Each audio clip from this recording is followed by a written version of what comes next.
Doormen in the building. What's good?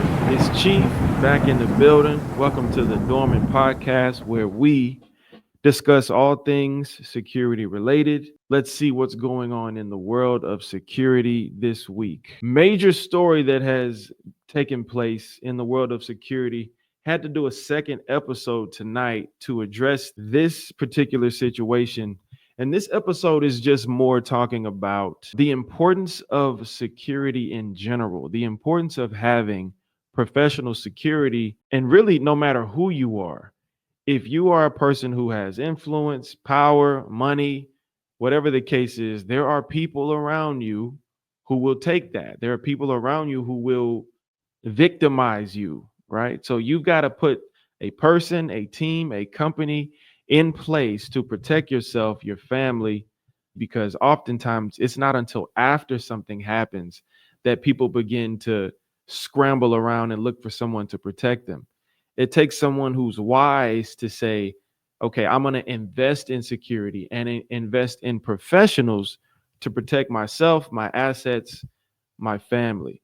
Investment in protection is the best investment that you can make, because what's the point of making all this money, doing all these things, if one bad decision, one bad move, somebody just decides they're going to take it, especially these guys running around with jewelry and all this stuff on. I mean, I could tell you some situation, even business people, following people home from their place of business, kidnapping them, blackmail, extortion, all of this stuff happens when you don't have a safety net, a protection system around you that's just meant to make sure that you're good, protect you and your family.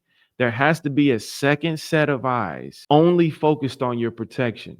As a business person, as an owner, whoever you are, you're focused on business. You're focused on 1,000 other things. When you hire a security professional, that individual and that team is only worried about one thing and doing one thing well. So that's the difference. So I want to talk about this story here. I don't know if you guys saw. This was a story where a CEO of a healthcare business was unalived. It says here that wanted posters have been popping up around New York, targeting healthcare executives. Now, this is in the aftermath of a healthcare executive. He's a CEO of United Healthcare. Brian Thompson was attacked and unalived last week. The 50-year-old was headed to the United Healthcare Group investor conference at the Hilton Hotel in Midtown Manhattan last Wednesday when he was ambushed and fatally shot.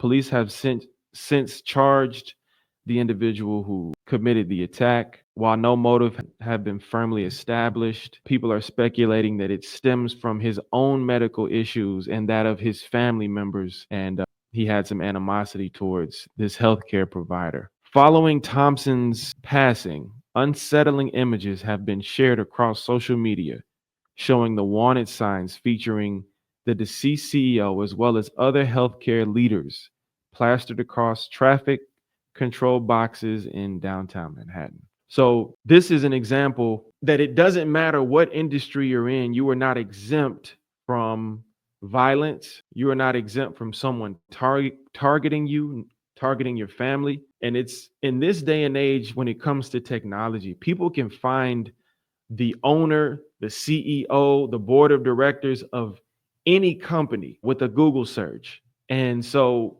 when you are a CEO of a company, when you're a person who's a decision maker, oftentimes the things that happen on the bottom level of whatever this company is, you're exempt from.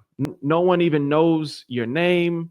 No one is going to blame you. But the way technology is now, someone's going to find your name and people can begin to blame you. This was a video that popped up here regarding the situation. Do you see this? Deny, defend, oppose at the bottom of it? So as you see, these are different healthcare people who are in the healthcare profession. They've got these posters now popping up with their faces, and they are being threatened and they are being targeted. So this is a serious situation and just an example of protection is for everybody. And it's something that you don't want to wait until it's too late to consider getting someone who's responsible for your safety. So I wanted to touch on that briefly. That was a big story that happened this week.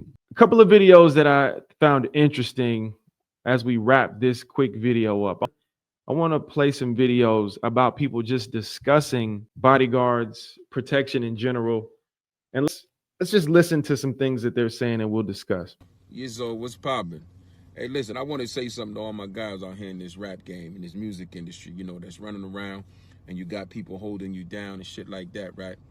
I need y'all to know the difference between a bodyguard and a bouncer if you don't know. A bodyguard can be this big, but he gonna tear everything up in sight and probably kill it because he trained, he's a professional. He gonna risk it all for his client and his paycheck because that's what he hired and trained to do. Bodyguards get busy. A bouncer can be as wide as the front door and soft as drugstore cotton wrapped in baby shit. Just big for nothing. Not all of them. Some bouncers actually transition into being bodyguards, but it takes training.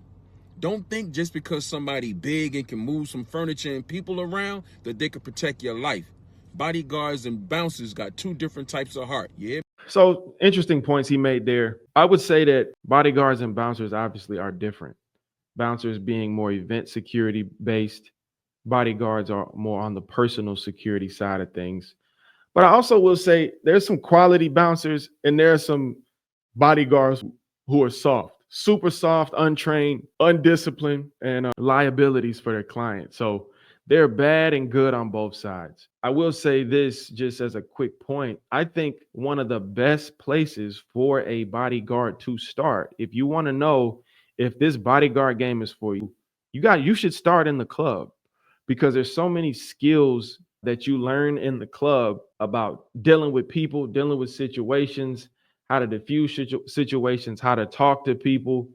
The club is a constant training ground for dealing with people. And this is the type of situational training that it gives you that you can't duplicate. You're dealing with people who are drunk. You're dealing with large groups.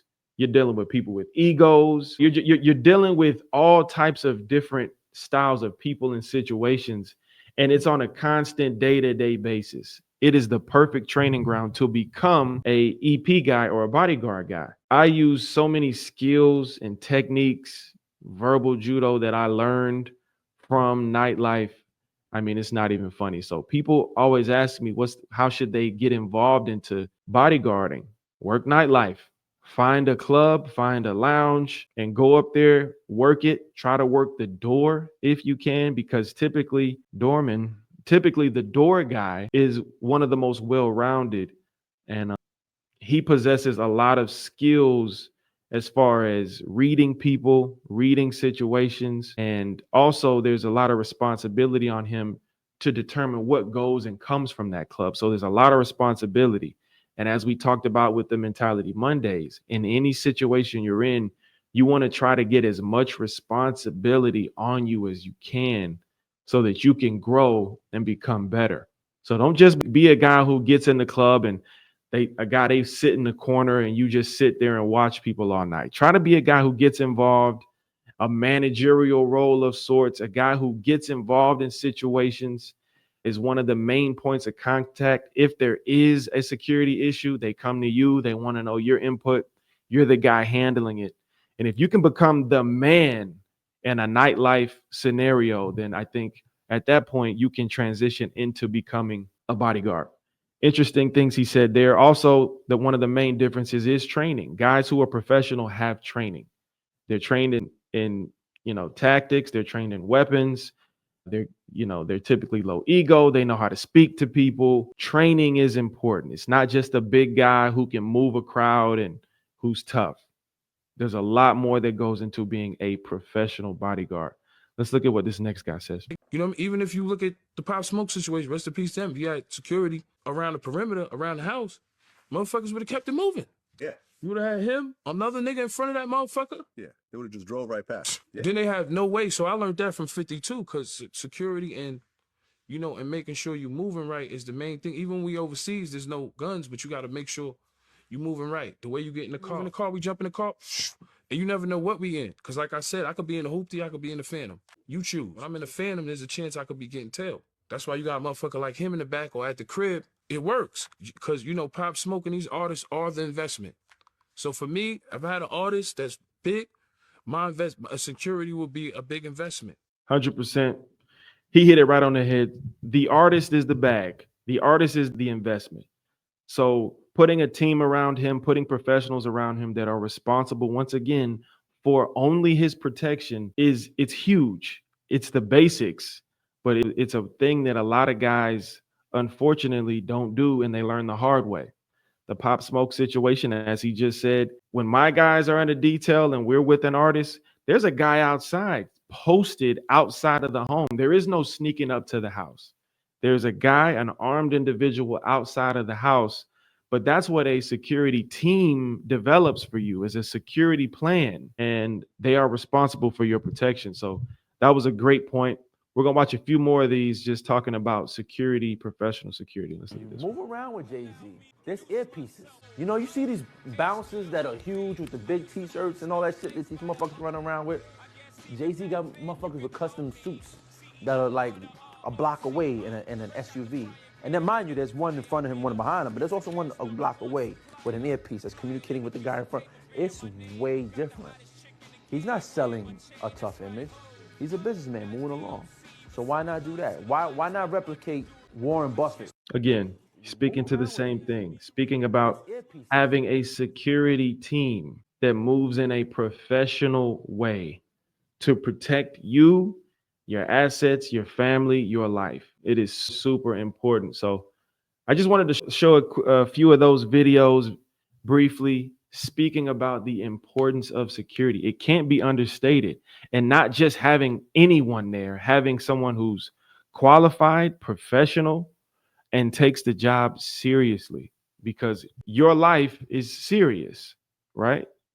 So as a label, as a manager, whatever you are, if you've got an artist, or if you're a CEO, as we've seen, if you're an influencer, if you're anybody who's got anything worth protecting, look into hiring professional security to secure you and the people and things around you. Don't wait until it's too late. So many examples of people who didn't think it would happen to them, and it did. So that is my time. Guys, thank you for tuning in to the Doormen Podcast. This has been episode number 12. It's definitely a thing now. And if you guys have any videos, security related in any way, send them to me. You can find me on IG. That's the best way to send me the videos. And I'll put them on the channel and we'll talk about them and break them down. Again, guys, this is Chief. This has been the Doormen Podcast, episode 12. I'll catch you guys next time.